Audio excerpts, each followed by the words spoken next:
Assalamu alaikum. Wa alaikum assalam wa rahmatullahi wa barakatuh. Sannu malam. Na'am. Sai mistake. Sai rikice.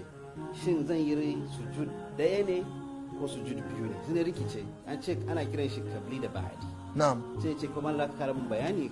To gaskiya ne yana iya faruwa mutum yana sallah sai rikice ya ji raka'a ɗaya ko biyu sujada ɗaya yayi ko biyu to barin baka ka'ida kawai.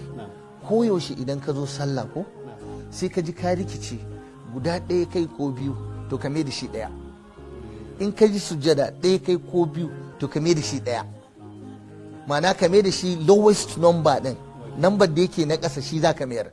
Idan ka gama sallanka sai ka sujada guda biyu shine sujada ba'di. Haka malamai suka ce. To in kuma ka tambaye ni ka ce to yaya sujada ba'di yake ya sujada qabli yake barin baka ka'ida ka huta. Duk abin da kai ƙari a sallah in dai ka yi ƙari a sallah to ka yi sujada ba'di.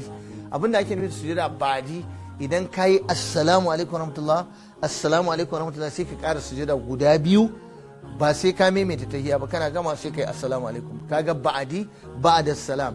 Sai sujada qabli daga qabla salam ne shi kuma duk inda ka rage wani abu a sallah in dai ragewa ka yi to kawai za ka yi sujada qabla salam kafin sallama mai abin da ake nufi ka gama tahiyya ka yi addu'a kafin ka ce assalamu alaikum warahmatullah sai ka ƙara sujada Allahu akbar guda ɗaya ka dago Allahu akbar guda biyu ka dago ba sai ka bata wa kanka lokaci ka daɗe ba kawai sai ka yi assalamu alaikum kaga ka yi sujadan kafin ka yi sallama da haka wannan shine in ka yi ƙari ba'da salam ba'di idan ka yi rage qabla salam idan ka samu shakku da sabani a sallanka kaɗan kai ko mai yawa to sai ka mai da shi kaɗan ɗin kawai shi kenan tafi sai an jima Allah saka da alkhairi na gode.